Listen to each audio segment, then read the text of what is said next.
We are All live. right, this is our first time going live on Four Corner Resources page on LinkedIn, but we are still Zen Gig Gen XYZ. I'm Pete. I'm of course the Gen Xer. And I'm Peter. I am the millennial, the Gen Y. I'm Ashley. I'm the Gen Z. And as a Gen Z, you're supposed to be the one who's really good with technology, and yet here we are again, week 5 of this, and your volume are still. For the record, I said that Gen Z if it doesn't work, they have no troubleshooting abilities. Here's the issue, guys. It might honestly be my Wi-Fi, so I just have to get better Wi-Fi. No, we're not buying it. We're not buying it. But we'll get that figured out eventually. In the meantime, we're gonna roll with it. We're here. So, what are we talking about today, Ashley? We are going to be storytelling. So we're going to talk about our first job experiences, and we're going to go into details. It's going to be funny. So I hope everyone likes it. Well, you can't say it's going to be funny. Yeah, you say it's going to be funny. It's not going to be funny now. Now you've said. I hope it is. I mean, I've heard a couple of your stories, Pete. Me personally, I think they're okay. funny. Well, I'm just saying that's for someone else to determine whether they're funny. We can't declare our own content funny until that's proven. Yeah, we figured people do like story time, so we'll go ahead and indulge them a little bit. We've gotten a couple questions about our first jobs, so.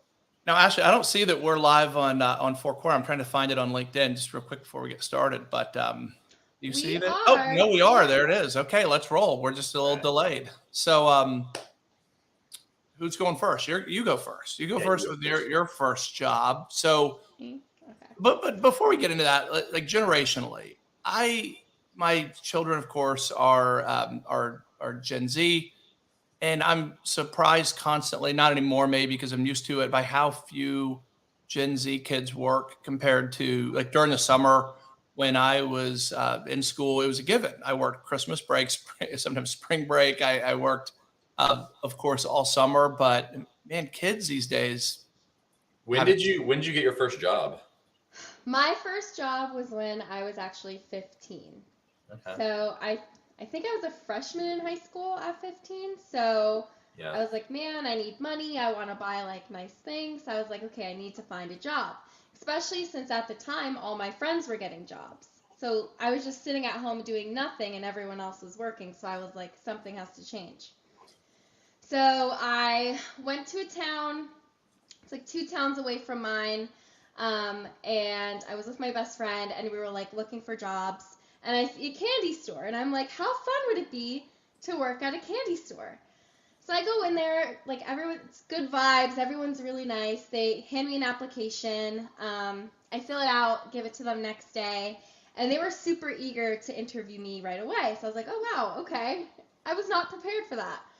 I feel like when it came to like a part-time job and being 15, the interview questions weren't as like serious.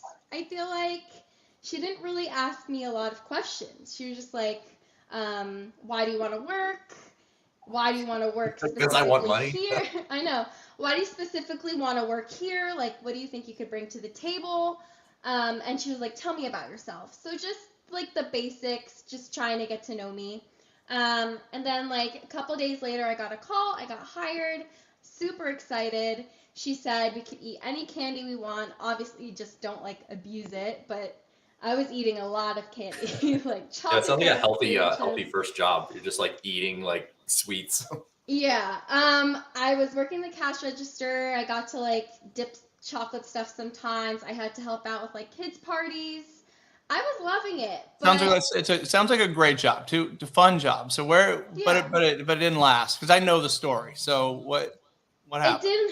It didn't last. Well, one, I guess like the coworkers, there was like a little bit of a feud, I guess. So a lot of the coworkers were like private school girls. I was the only public school girl, so I guess they didn't like me much because I didn't go to private school. So they were kind of bossy. They made me do like, and they were older than me. So they made me do like a lot of stuff sometimes that they were supposed to do. Like they were supposed to mop one night. I got stuck mopping. I don't know why I didn't stick up for myself. Mean girls at the candy store. Mean girls at the candy store. So that started to kind of make it kind of like, I don't know if it really, this kind of stinks. But then again, here's when things begin to really rise. And remember, I was the only new girl at the time, and new people always get blamed for everything sometimes. So a customer came by, and she left like money on the counter. I'm pretty sure, I don't remember how much, but it was a lot of money, like maybe like $50. And my boss was like, okay, guys, just put it in an envelope, put it like under the cash register. When the customer comes back around, maybe asking for it, we can give it to them. So no one touched the money. The place was like filled with cameras. So it's like common sense, like don't go in the register and take the money. You're being watched. And the money goes missing. And when I tell you, it took them like weeks to find out who took it, and a lot of interrogating, a lot of fingers were being pointed at me because I was new. And then finally they found the culprit after looking at footage, and it was the girl that wanted the boob job. So she took the money. Everyone was like, Ashley, I'm so sorry, blah, blah, blah. I was a little uncomfortable then. Like, I just felt really awkward. And then one of my friends, this was my second job, and I was in this job for years, like from high school all the way to end of college. It was a bakery. And a lot of my public school friends were working there. Really good pay. You got paid every week. Environment was fun. And I was like, wow, like, okay, I really want this job instead. It's like closer to my hometown, so I don't have to commute that far. I don't have to pay for parking. And I'm with friends. So I was like, okay, I got to quit this job. Man, I've never quit a job before, mind you. And I had no idea how to do it. And, like, I literally made myself sick. Like, I could not show up and, like, confront these people like, hey, I want to quit. No, I couldn't do that. For some reason, I made it sound more difficult than it seemed. So I don't know why I did this, but I formulated some lie, I guess, saying that I was going to move. So I remember telling them, like, I'm moving. Oh, I can't work here anymore. And I was, like, crying. I was like, why? Why am I doing this? They felt so bad. They were like, okay, like, we'll miss you. I go to the bakery job. Again, I'm there for years. I haven't stepped foot in that candy store since.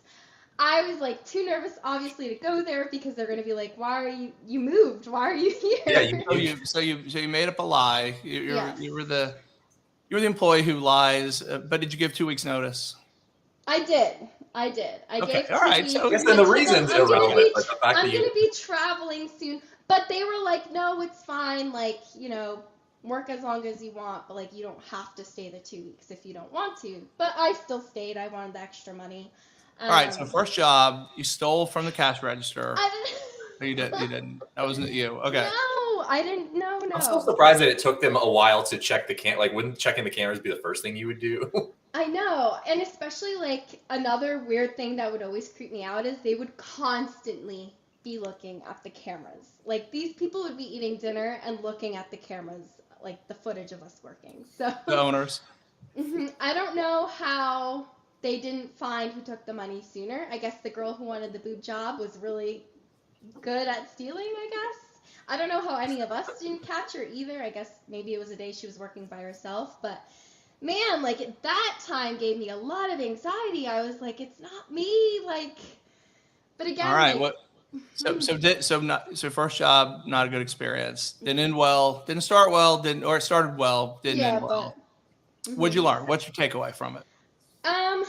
How to quit properly. You don't want to burn bridges because then you can't go into that candy store ever again. Okay. There you go. If I quit properly, like, I could have went there. Like, I feel like we could have still had, like, a good relationship going. But no, since I lied and said I was moving, I literally could never step foot there again.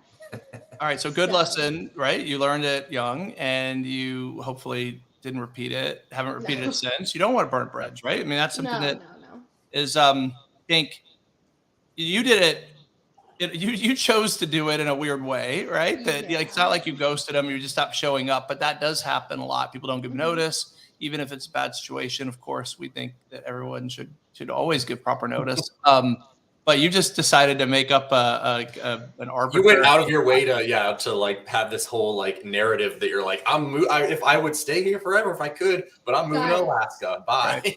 And I played it off so well. I literally cried. I don't know, like. So you're a sociopath, and you're just like... Right. All right. Maybe. All right. So Peter, what do you have? I mean, I don't know what yours was. Well, so I was trying to think about this earlier. So I guess I thought I was 15, but I was driving myself, so it must have been 16. And my first real job that I actually got a real paycheck on was Honey Baked Ham. I worked at the Honey Baked Ham company. It was a seasonal job. And it was just for Christmas. So Christmas of my 16th year. And I was like the freezer. I worked in the freezer, and like I literally wore like a giant parka and just carried hams around. And the question they asked me was, they're like, "Can you show up for work? Are you willing to accept like minimum wage? Can you lift this box? And like, do you like ham?" I was like, those are the questions. I was like, yeah, sure. I'll wear. And they're like, here's the big freezer coat. Go in the freezer. And I mean, it wasn't too exciting. I mean, obviously I threw snowballs at people. That was the fun thing. Nobody bothered me. That was nice, because it was like, I think it was like 0 degrees in the freezer, because it was the deep freezer. So I would work like 8 hours in there, and I would come in and out, but nobody else would like come in there because they weren't wearing like the giant parkas. And yeah, I mean, I only worked there. It was the holiday season. So it was like October through like Christmas. And then at Christmas, I got a free Honey Baked Ham. So were you a good employee? I mean, I think I was. I had a couple like jobs around. Like after that, I worked at Sonic. I was a fast food. I was the guy who like made the hot dogs. I did not quit that. I ghosted them when I quit. Oh. This is me at 16. I'll just be honest. I mean, I've worked all of the service industry jobs. I worked at Starbucks at one time. I actually made it to shift lead at Starbucks. And this is all between 16 and like 18. Sonic was kind of people would come up and people would like just disappear. It wasn't exactly the most organized setup. I still have all my Sonic gear. I actually never returned my Sonic hat, so I still have it probably somewhere.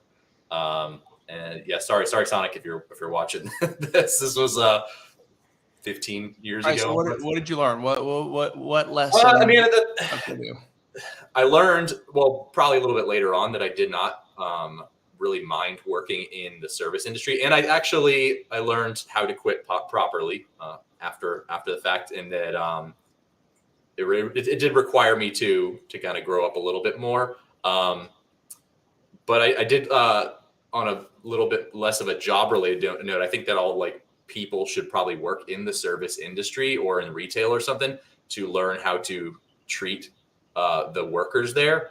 I find that people who've been servers, who have worked in retail, they're a lot nicer than the ones who have not. Having that job definitely gave me a little bit of a more respect for the just mundaneness and just how busy it gets and just how crazy. And I mean, it was stressful at times where I'm literally like, I don't know how to do any of this stuff. And they just throw you in there. They didn't really train me. They were just like, make hot dogs. And I was like, okay. Yeah, I think from a growth and education standpoint, that should probably be done more. I think some schools are doing it now, where there's opportunities for kids to leave in high school to go work and to gain practical experience, which you could argue pretty effectively is of greater benefit than sitting in a classroom learning about irrelevant things. The OJT, on the job training, was a class that they had. But yeah, I think that, I mean, you said at the beginning, like I definitely think that kids should have, a job or a few jobs, honestly, in there. Because I worked there. I worked at a bookstore for a while, Books A Million. I actually ended up working there for almost 2 years. And just doing that, and I worked in the coffee shop there, serving people and dealing with the public, I think was really good. And it taught me a lot of just like how to work hard and how to be able to do those kind of things. I have some funny stories from them, but most of them relate to directly dealing with customers. I mean, people return it. The things that people would return, I could literally have an entire hour just talking about the stuff. And I mean, obviously, you guys know I worked at Target. So I've worked many Black Fridays and I've seen many crazy things. Yeah. I mean, so you worked at Honey Baked Ham thinking that when you see that here at Christmas or Thanksgiving, they have a guard outside now, and I guess just all kinds of mayhem happens in there. Yeah, they would have they would literally have it was like an S line, especially when it got up to Christmas, it was crazy. I mean, people would be arguing because they didn't have enough, they counted the slices and they're supposed to have 6 slices, but they had 5 slices. They would get in almost fights. It was, that was another lesson I learned. And I was never going to be one of those crazy people that cared that much about honey baked ham.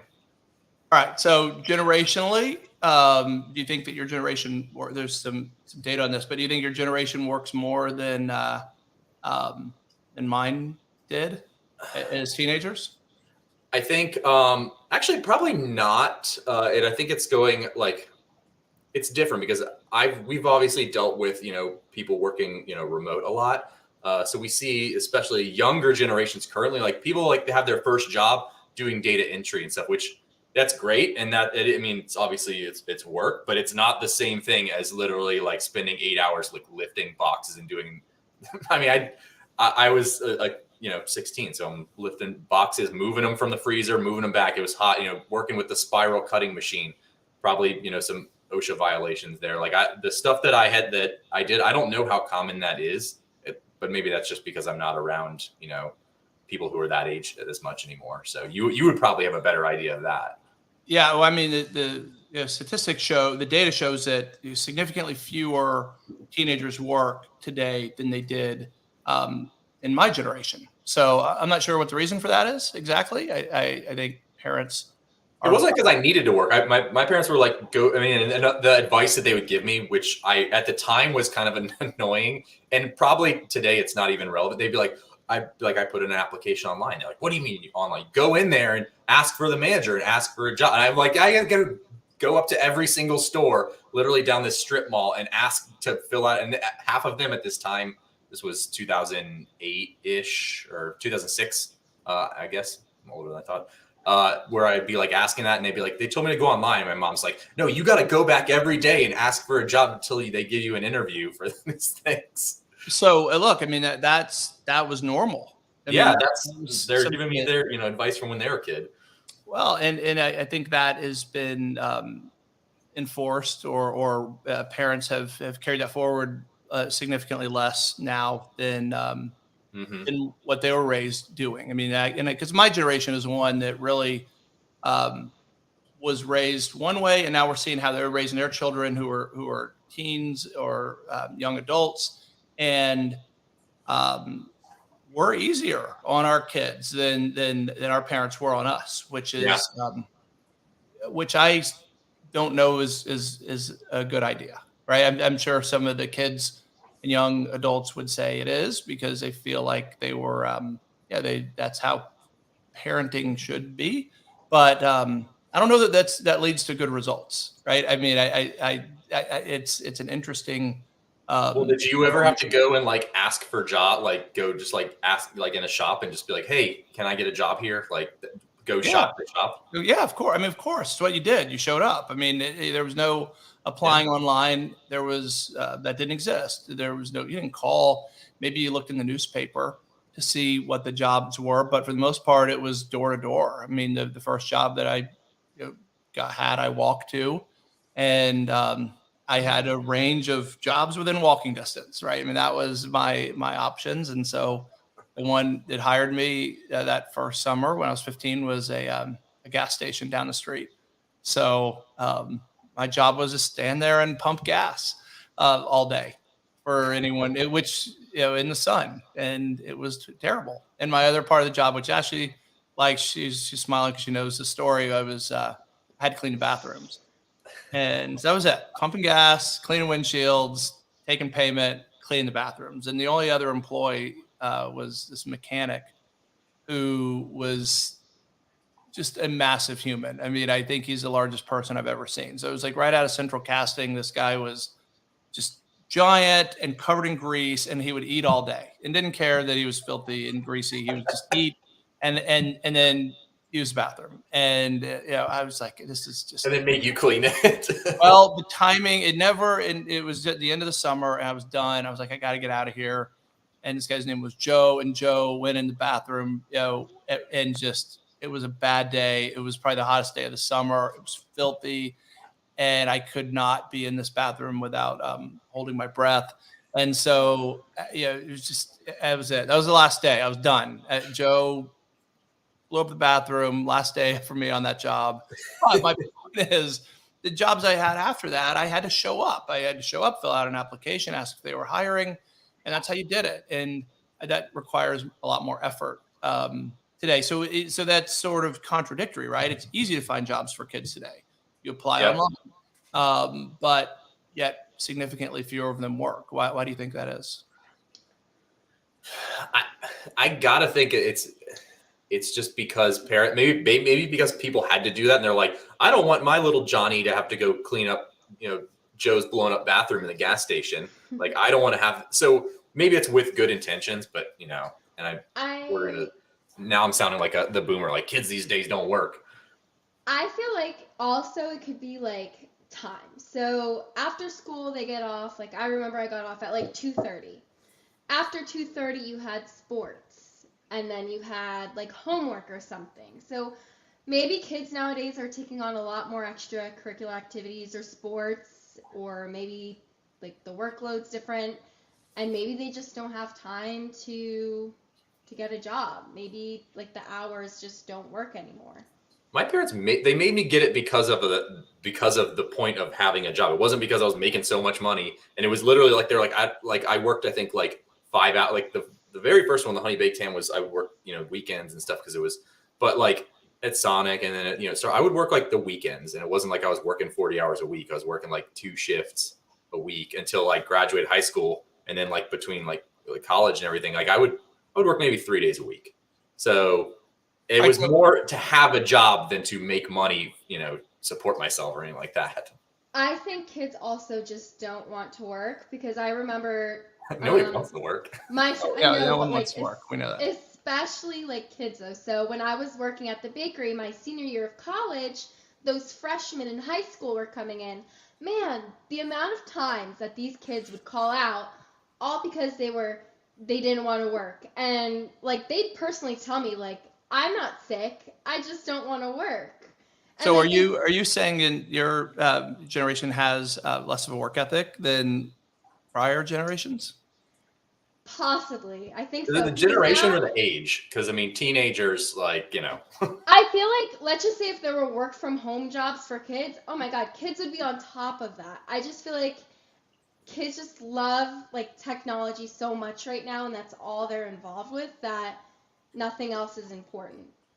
Well, if you're content to be at home, if you're content to be isolated, so to speak, from being out and not doing things, right? Whatever those things might be that require a car. I mean, kids, younger, it was a given almost that if anyone, in my generation, if you could drive, if you had access to a car, you wanted to get your license as soon as possible. But I see this firsthand with the Gen Z kids they're very prevalent in my life because of my children and their friends. They're not as eager to have a driver's license. They are content to be at home. And so when you're out, that requires money, and you need to earn money to have it. So I think that plays together, where if you're content with what few things you have, and if that means internet access, right? That, by the way, there was nothing to do at home 40, 50 years ago, right? You had to be out to be entertained, but now entertainment comes to you.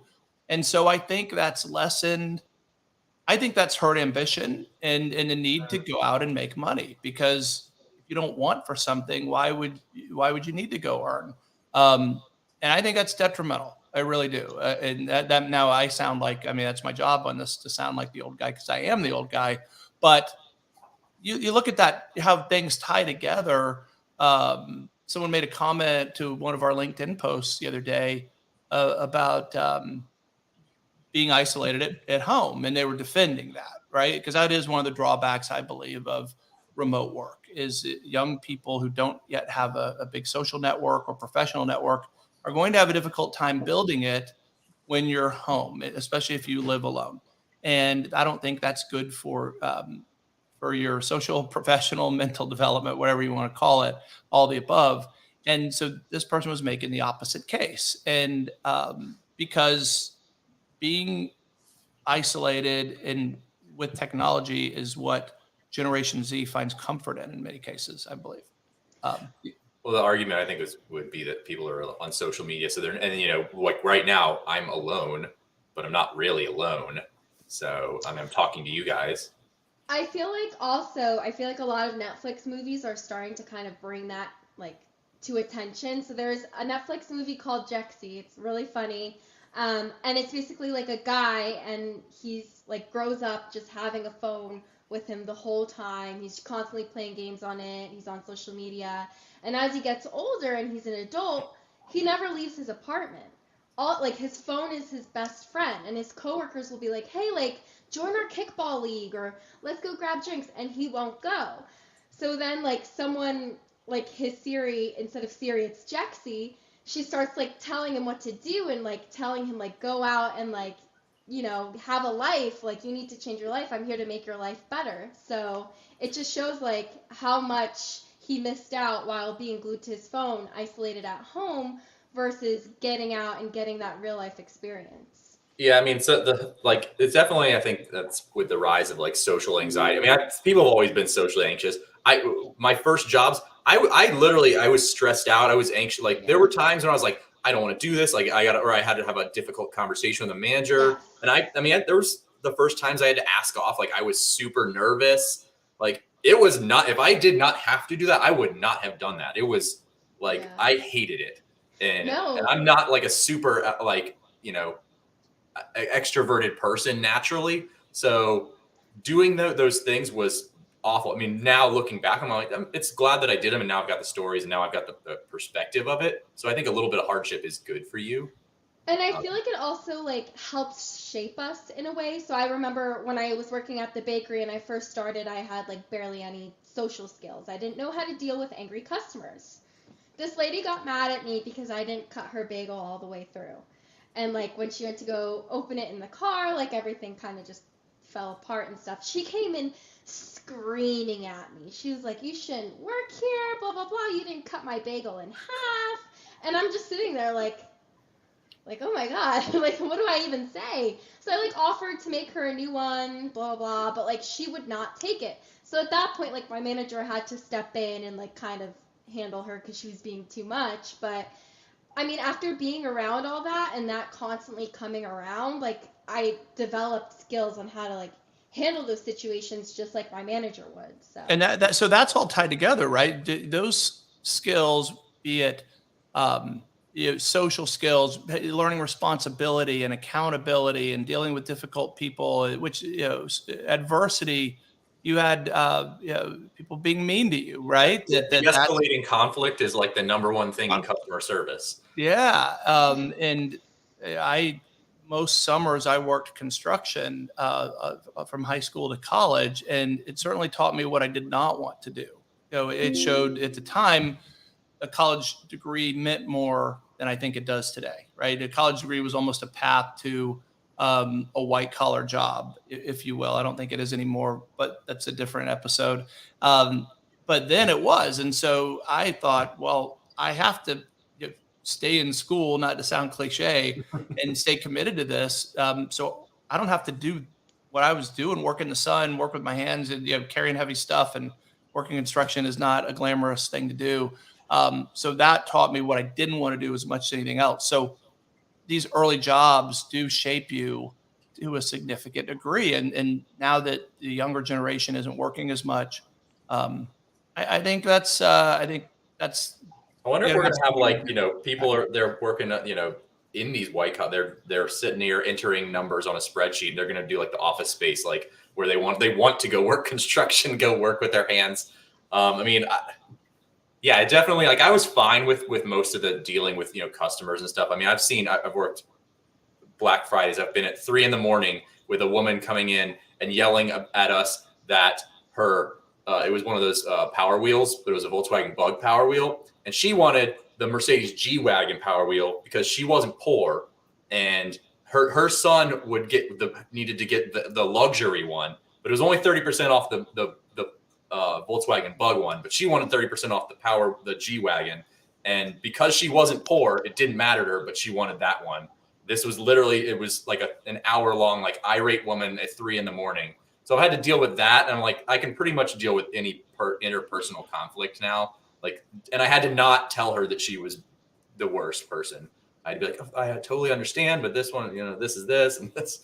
Yeah. So I've dealing with situations like that and a million more, like, has definitely made me go from, like, if I hadn't had to do that, I probably would be like, how do I even handle this? Like, and now I'm pretty good at I guess placating people, because that's what it was. And just like holding my tongue and not speaking unless, these things have to be learned somehow. Exactly. Right? Yeah. You learn that through experience. You don't learn that by going to class, which is why I'm a proponent of like people who get their, MBAs right out of school. I don't think that's a good idea. That's my personal opinion. I think you should work a actual job before you go to school to learn how to be a manager. Like, you can't do it without having the experience of being managed, I guess. So yeah, I get that. And like another thing, like you said, Peter, like you start like realizing how to treat other people after being in that experience. Like, I know how to, like, instead of like being really angry if something like isn't right, like I just communicate with them in a way that's like, different, because now I know how to communicate with them. Well, I think also, it helps you, like I can tell when someone's slacking off on a job, and like I'm pretty, it makes me, I think I'm being reasonable. Like, if it's a hard day and they're stressed and they're trying their best, I'm fine with it. But if somebody's like bad at their job and I'm like, dude, I did your job and I was not this awful at it, like, then I'm not gonna so you now the millennials are going to be the new Karens. Right, yeah. So that's what you're saying. Well, I think Karen is being unreasonable. Like, if somebody's wait a minute, hold on. No Karen thinks they're unreasonable.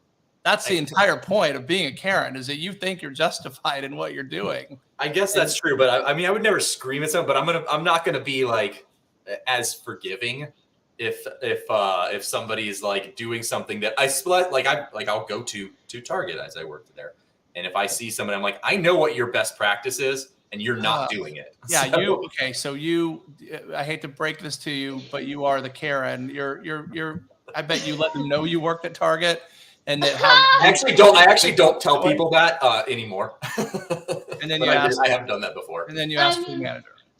I would tell them, I'd be like, listen, guy, like, here's the way you should probably do this. And I'll like, I'm sure that's well received. I'm sure it is. Yeah. Peter, my sister's a millennial and she's starting to be a Karen. So I think you guys just don't want to admit it, but it comes out. The worst, it might even get passed down. My wife's not here, but she was a hostess at restaurant, like, for a while. Like, that was like her through college. So like, if ever we go there and like the hostess is like not seating people, just like being slacking, and she's like, oh no, she's like, they could be putting people here, they could be putting people here. They're clearly not doing their, like, she's worse than me. She'll be like, or they'll tell you the wait's 45 minutes. She's like, oh, we would tell people that when we want them to go away. Like, she'll be like, just wait, and it's like 15 minutes. All right. Well, hey, you guys, our 30 minutes flown by today. We're we did good. Past our time. Wow. Yeah, it went by really fast. So next week, look, we're gonna get controversial again next week. So I'll just say that for now. So we've been too nice again today.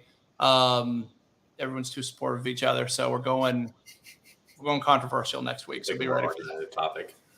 Yeah. All right. Sounds good. Guys. All right. If you joined us this far, thank you. And comment. Let us know what you'd want to hear us talking about. Any topics you think are relevant from one generation to the next. Please share in the comments, and we'll see you next week. See you guys. Bye, guys.